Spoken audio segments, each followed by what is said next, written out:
금융당국이 최근 파생결합펀드 DLF 사태와 관련해서 고위험 금융상품의 판매 종합대책을 내놨습니다.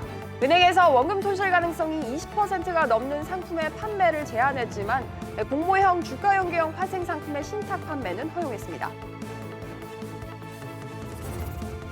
내년 상반기부터 10년 이상 된 노후차를 경유차가 아닌 새 차로 바꾸면 개별 소비세를 70% 감면받을 수 있습니다. 2009년 12월 31일 이전 등록된 차량이 대상으로 최대 100만 원 한도까지 깎아줍니다. 김치냉장고와 공기청정기 등 에너지 소비 효율이 높은 가전제품을 사면 최대 20만 원까지 돌려주는 사업이 이르면 이번 주에 끝납니다. 신청자가 몰리면서 당초 마감 기한보다 한 달 가까이 빨리 종료될 전망입니다. 승차 공유 서비스 타다 논란 속에 카카오가 어제부터 11인승 대형 승합 택시 서비스 시범 운행을 시작했습니다. 기본 요금은 2km까지 4,000원, 이후 131m당 100원의 요금이 부과됩니다. 이상 이 시각 주요 뉴스입니다.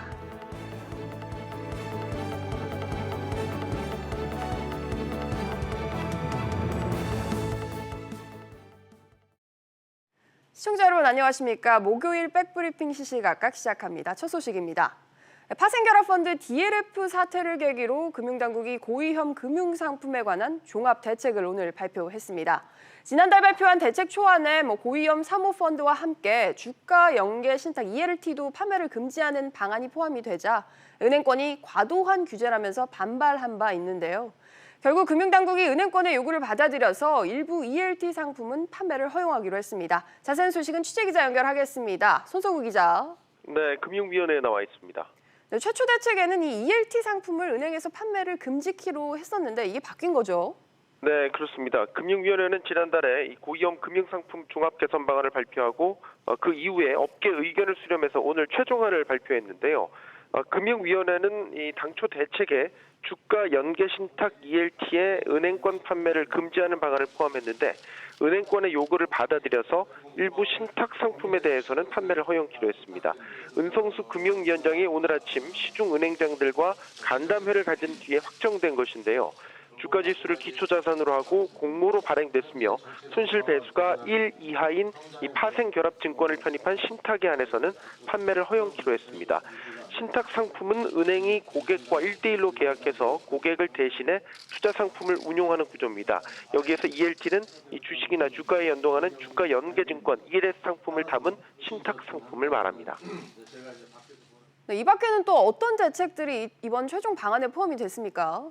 네, 금융당국은 DLF 사태를 계기로 원금 손실 위험이 20% 이상인 상품을 이 고난도 고위험 금융상품으로 규정하고 보호 대책을 강화했는데요. 이 고난도 금융상품 기준을 최대 손실 원금의 20%를 초과하는 파생상품이나 파생결합증권, 파생형 편도로 구체화했습니다.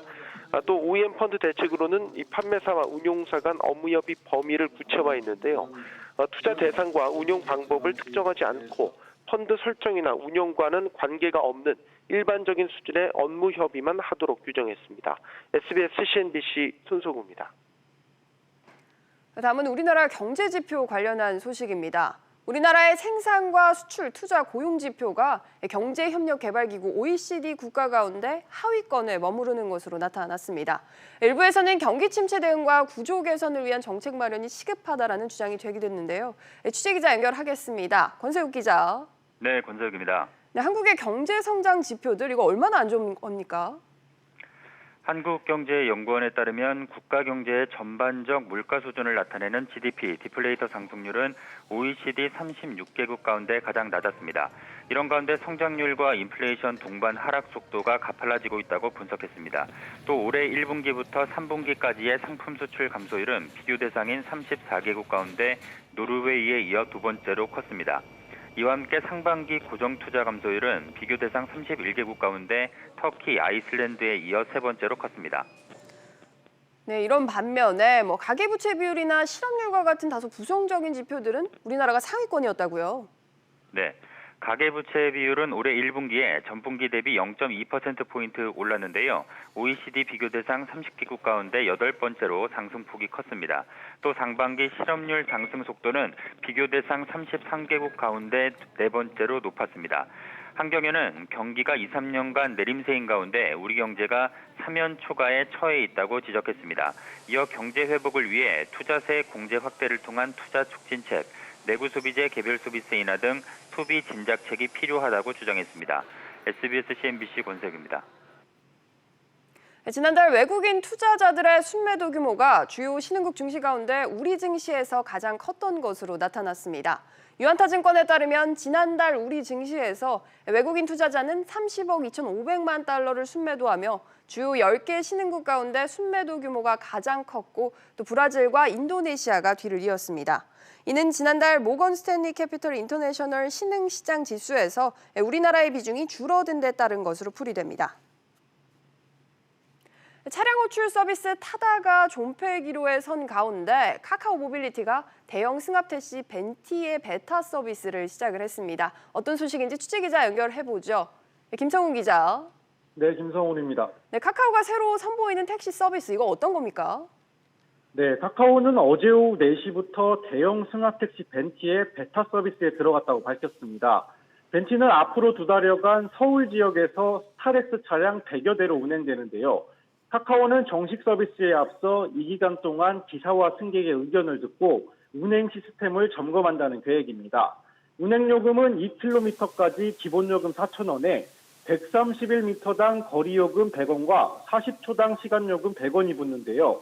여기에 실시간 차량 공급과 승객 수요에 따라 0.8배에서 2배까지 탄력적으로 요율이 적용될 예정인데 이번 베타 서비스 기간에는 일괄적으로 0.8배로 계산됩니다. 벤티는 카카오 T 앱을 통해 택시로 호출하는 승객들에게 안내되고 이용을 원하지 않을 경우 취소할 수 있습니다. 네, 김 기자, 이게 지금 한창 논란이 되고 있는 이 타다 서비스와는 어떻게 차이가 있는 겁니까?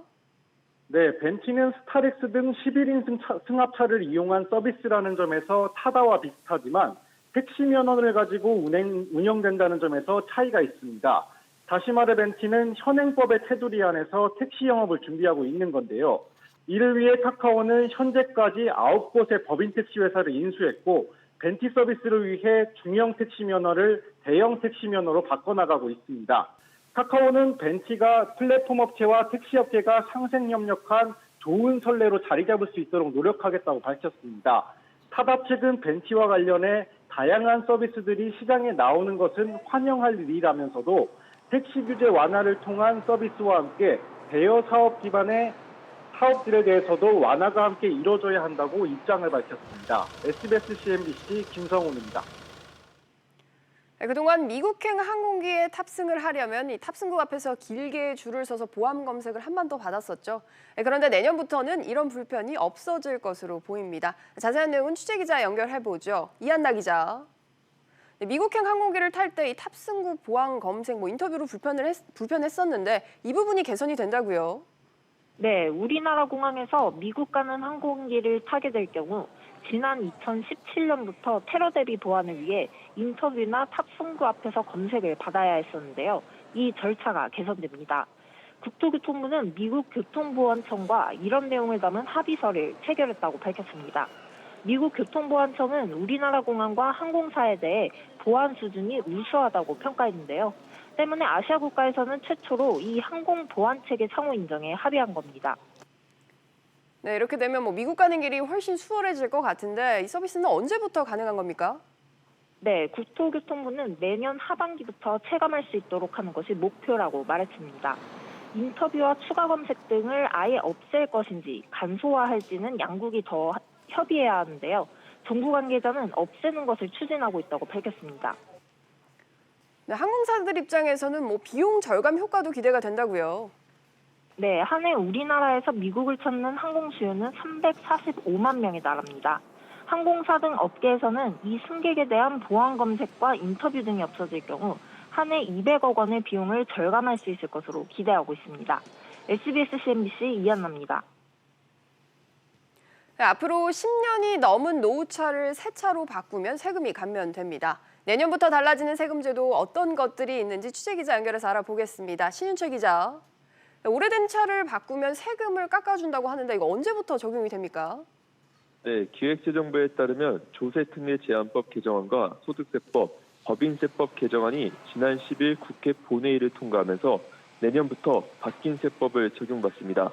개정 조특법을 보면 10년 이상 된 휘발유차, 경유차, LPG차를 폐차하고 경유차를 제외한 새로운 승용차로 교체하면 개별 소비세를 현행 5%에서 1.5%로 70% 인하해 줍니다. 만약 2009년 12월 30일 이전에 신규 등록한 자동차를 올해 6월 30일을 기준으로 소유한 사람이 노후차를 폐차하고 말소 등록일 전후 2개월 이내에 경유차가 아닌 승용차를 본인 명의로 신규 등록한다면 개소세 감면 혜택을 받을 수 있습니다. 반면에 근로소득 공제 관련해서는 한도가 설정된다고요. 네, 근로소득 공제 한도는 내년부터 최대 2천만 원으로 설정됩니다. 이 경우 총 급여가 3억 6천만 원을 초과하는 고소득자는 세액 부담이 늘게 됩니다. 그리고 내년 이후 임원이 퇴직해 지급받는 퇴직금 중 퇴직소득으로 과세하는 한도를 개선할 때 적용되는 지급 배수가 기존 3배에서 2배로 하향 조정되는데요. 이는 퇴직소득 과세를 강화하는 조치이며 대상은 내년 이후 적립금부터입니다. 또 내년부터 2022년까지 3년간 50세 이상에 대해 세액 공제 대상 연금계좌 납입 한도를 기존 400만 원에서 600만 원으로 상향 조정합니다. 다만 총 급여는 1억 2천만 원 이하여야 하고 금융소득 금액이 2천만 원을 초과하는 경우도 대상자에서 제외됩니다. 또 장기연금 수령을 유도하기 위해 세제 혜택이 늘어나는데요. 내년부터 퇴직소득세에 대해 원천 징수율이 연금 수령 시점부터 10년을 초과하면 퇴직소득세가 70%에서 60%로 낮아집니다. 이외에 개인종합자산관리계좌 ISA의 만기계좌의 연금계좌 전환을 허용하고 전환액 중 10%에 대해서는 세액공제가 추가로 가능합니다. 또 임대주택 등록 활성화를 위해 도입됐던 소형주택 임대사업자 세액 감면율 혜택이 축소되는데요. 85제곱미터 이하 소형주택을 2채 이상 임대한 경우 임대 기간에 따라 세액 감면율이 4년은 30%에서 20%로 8년은 75%에서 50%로 줄어듭니다. SBS CNBC 신윤철입니다. 다음은 가전제품 구매 계획 있으신 분들 귀 기울이면 좋을 소식입니다. 정부가 으뜸 효율 가전제품, 에너지 소비율이 좋은 가전제품을 구매한 소비자들을 대상으로 지금 환급 사업을 진행하고 있는데요. 신청자들이 몰리면서 이 사업이 조기에 마감될 것으로 보입니다. 신청 자격되시는 분들은 서두려야 될 것 같습니다. 관련해서 취재기자 연결해보죠. 오정인 기자. 네, 오정인입니다. 네, 이번 지원 사업 지금까지 신청은 몇 건이나 진행이 됐습니까? 네, 현재까지 신청 건수는 19만여 건으로 집계됐습니다.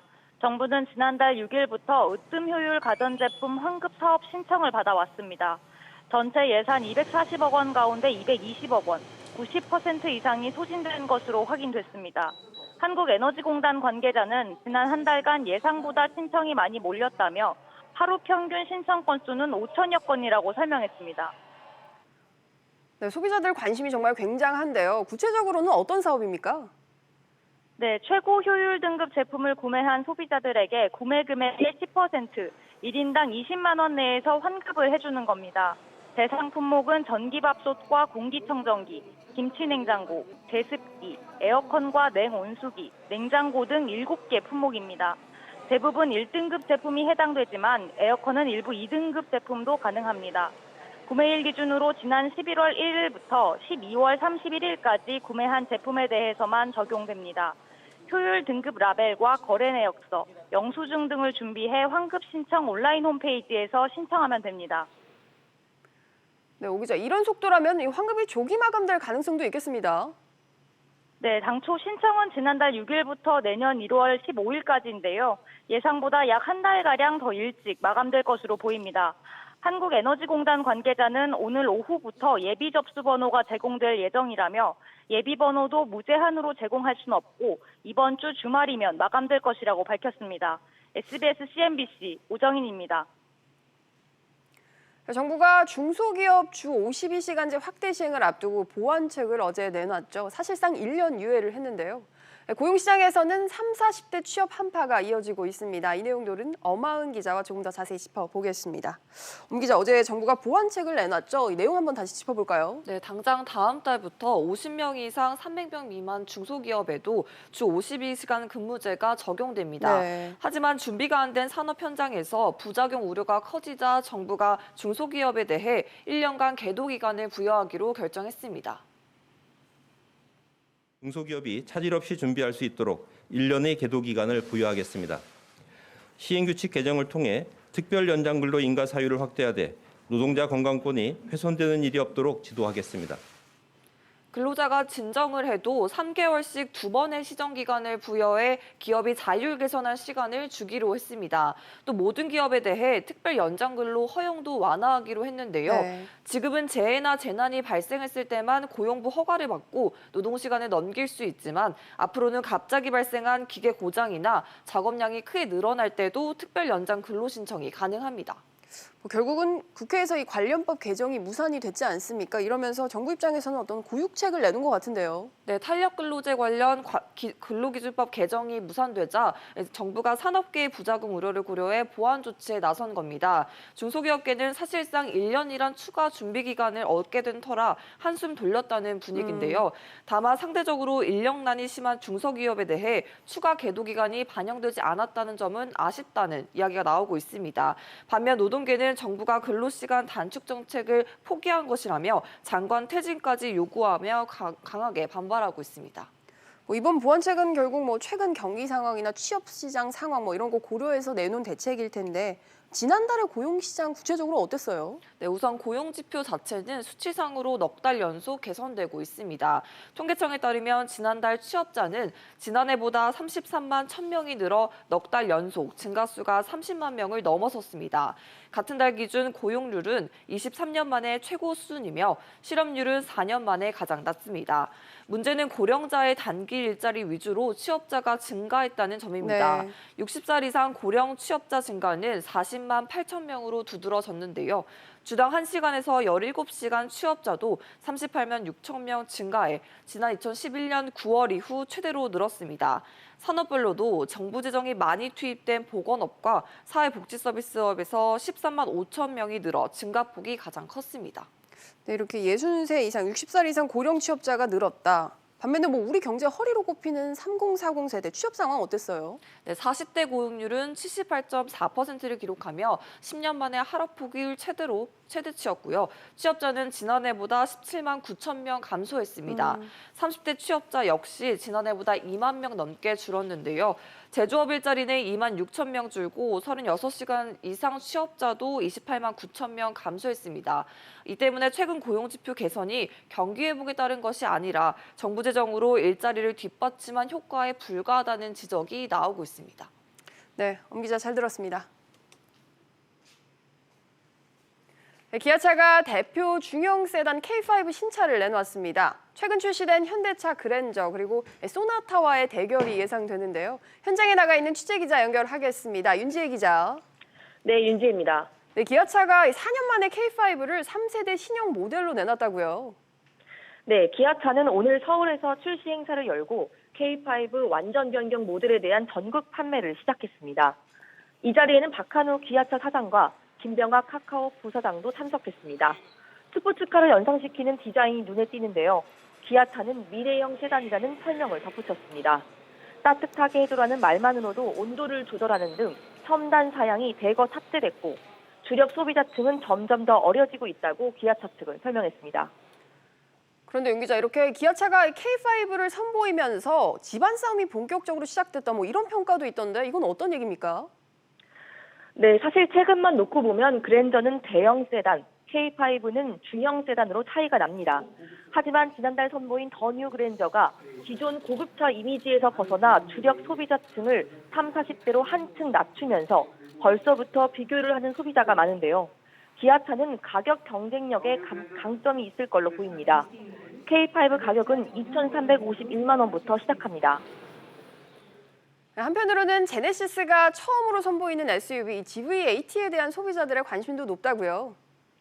네, 그렇습니다. 배출가스 인증 문제로 생산과 출시가 지연됐던 GV-80의 인증 작업이 완료됐습니다.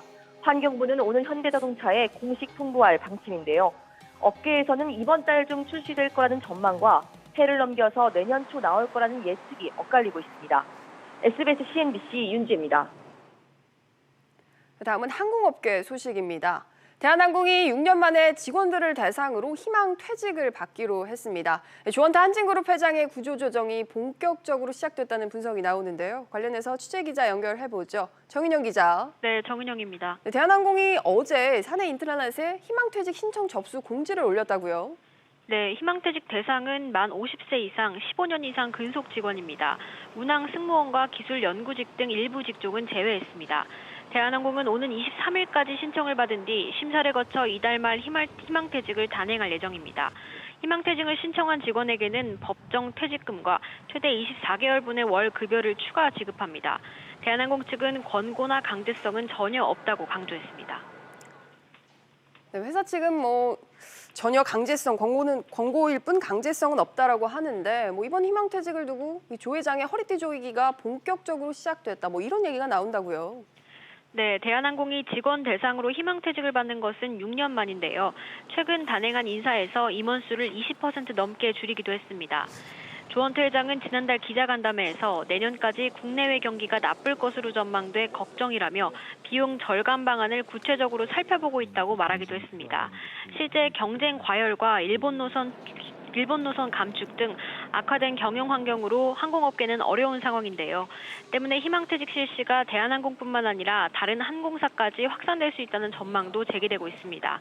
SBS CNBC 정윤영입니다. 이재현 CJ그룹 회장이 자신에게 부과된 1,600억 원대의 추징금이 부당하다면서 제기한 소송 항소심에서 사실상 승소했습니다. 앞서 1심 재판부가 적법하다고 판단했던 이 증여세에 대해 취소 판정이 나왔는데요.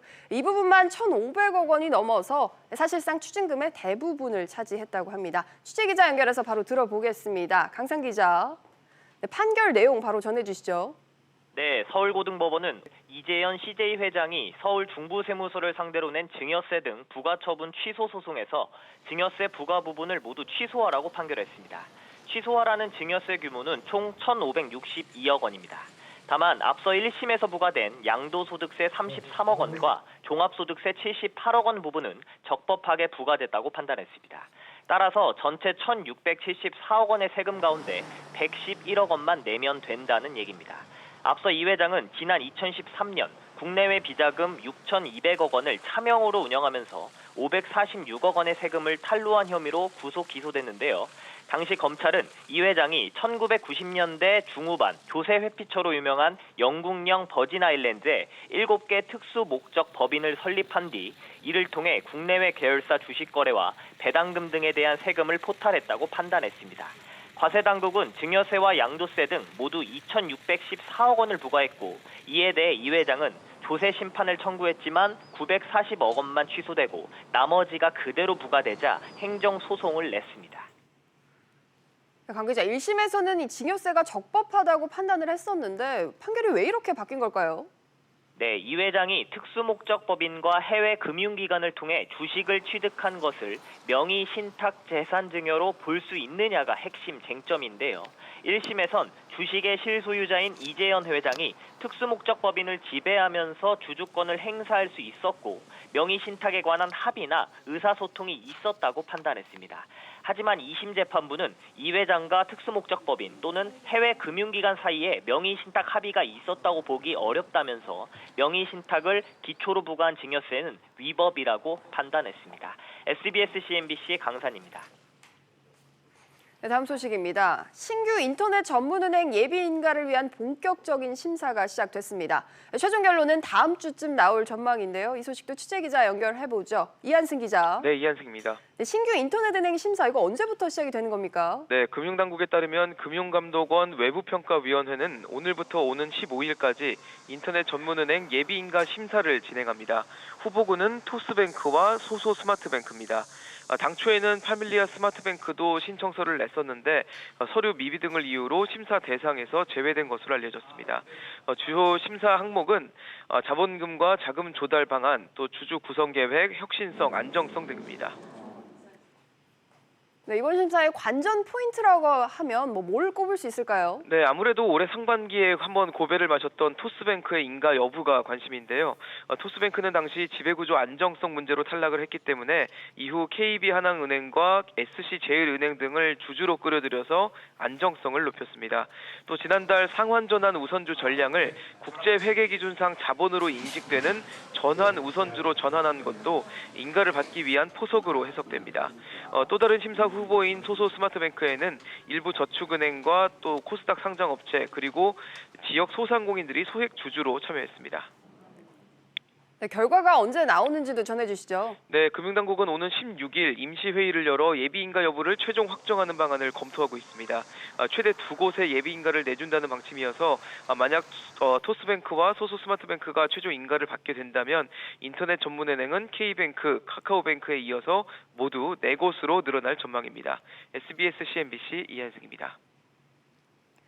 몇백 원 또 몇천 원 단위로 푼돈을 모으거나 일정 기간 동안 돈을 정기적으로 넣으면 약속한 금리를 주는 적금 상품이 최근 젊은 층을 중심으로 주목을 끌고 있습니다. 재미도 느끼고 또 실속도 같이 챙기는 셈인데요. 이 소식은 류정훈 기자가 보도합니다. 동전 모으는 재미가 쏠쏠했던 돼지 저금통이 손안에 들어왔습니다. 카카오뱅크가 출시한 저금통 상품은 고객의 입출금 계좌에서 1,000원 미만의 잔돈을 자동 이체하는 방식으로 돈을 모을 수 있습니다. 대신 쌓여있는 금액을 실시간으로 확인할 수 없다는 점이 실제 저금통과 유사합니다. 금액을 확인하려면 엿보기 기능을 써야 하는데 이 역시도 대략적인 총액만 추정할 수 있도록 해 재미를 더했습니다. 재미라는 측면은 어려운 금융 상품을 보다 쉽게 그리고 사람들에게 친근하게 다가설 수 있게 하는 그런 요소로 작용하고 있다고 생각을 합니다. 3일 동안 정해진 돈을 입금하면 약속한 금리에 맞춰 이자를 지급하는 일명 작심 3일 적금도 인기입니다. 6개월 동안 5천 원에서 3만 원까지 일주일에 3일만 선택해서 그 날짜에 꼬박꼬박 입금하면 연 1.9%의 이자를 얹어줍니다. 하루 10,000보 이상 11개월 동안 350만 보 이상 걸으면 2.5%포인트의 우대금리를 추가로 제공하는 적금도 인기를 끌고 있습니다. 젊은 세대를 고객으로 확보하고자 하는 그런 노력들이 좀 반영이 되는 것 같고요. 저축을 통해서 뭔가 목돈을 크게 마련하지 못하는 그런 젊은 층들에서 이런 게 좀 인기를 끌고 있지 않나 그렇게 좀 보고 있습니다. 재미와 함께 돈이 쌓여가는 재테크를 동시에 만끽할 수 있다는 점에서 일명 펀테크가 젊은이들의 높은 호응을 얻고 있습니다. SBS CNBC 류정훈입니다. 윤면식 한국은행 부총재가 미국 연방준비제도의 기준금리 동결 결정에 대해서 대체로 시장 예상에 부합한다라고 말했습니다. 윤 부총재는 제롬 파월 연준 의장이 정책금리가 인상되기 전에 지속적이고 또 의미 있는 인플레이션 상승이 있어야 할 것이라고 말한 대목을 통해서 통화 완화 신호로 받아들였다고 설명했습니다. 이어 윤 부총재는 우리 금융시장도 비슷한 반응이 있을 것으로 본다면서 세계적으로 불확실성이 있는 만큼 시장 상황에 대해 경계감을 갖고 지켜보겠다고 강조했습니다. 미국 정부가 한국산 열연 강판에 대한 반덤핑 관세를 대폭 하향 조정했습니다. 미국 상무부는 현지 시간으로 지난 10일 한국 철강업계의 열연 강판 제품에 대한 2차 재심 예비 판정 결과를 공개해서 현대제철에 대해 기존 5.44% 반덤핑 관세율에서 0.94%로 낮췄습니다. 미국 상무부는 이달부터 내년 3월까지 해당 업체를 상대로 추가 질의와 또 의견서 접수 등의 절차를 거쳐서 내년 6월 2차 최종 판결을 내놓을 예정입니다. 조성래 효성 명예회장과 아들 조현준 회장이 기소 의견으로 검찰에 넘겨질 전망입니다. 경찰청은 두 사람과 효성 임원들을 업무상 횡령 등의 혐의로 기소 의견으로 검찰에 송치할 예정이라고 밝혔습니다. 경찰은 효성그룹의 변호사들이 회사 법률 자문을 맡는 형식을 취하면서 총수 일가의 형사소송에 관여했다고 보고 수사한 것으로 알려졌습니다. 증시 상황입니다. 현재 국내 증시 1%대 상승세 보여주고 있습니다. 코스피가 2,133포인트 보여주고 있고요. 코스닥 역시 635포인트 나타내고 있습니다. 오늘 눈에 띄는 종목들 함께 살펴보시죠. 우선 대한항공입니다. 6년 만에 희망퇴직을 신청받았는데요. 기업의 몸집 줄이기 신호라는 분석도 나오고 있습니다. 현재 주가 오르고 있습니다. 1.3% 오르며 27,000원에 거래가 되고 있고요. 국내 완성차 업체 최초로 전기차 소형 트럭을 선보인 현대차 역시 0.42% 상승하고 있습니다. CJ 같은 경우 하락세인데요. 지금 이재현 회장이 세무당국과의 1,600억 원대 세금 소송에서 1심을 뒤집고 사실상 승소 판결을 받았다는 소식이 올라왔지만 현재 하락세 보여주고 있습니다. 0.3% 하락하며 95,700원에 거래되고 있습니다. 지금까지 증시 상황이었습니다. 네, 오늘 오전 뉴스는 여기서 마칩니다. 시청해주신 여러분 고맙습니다.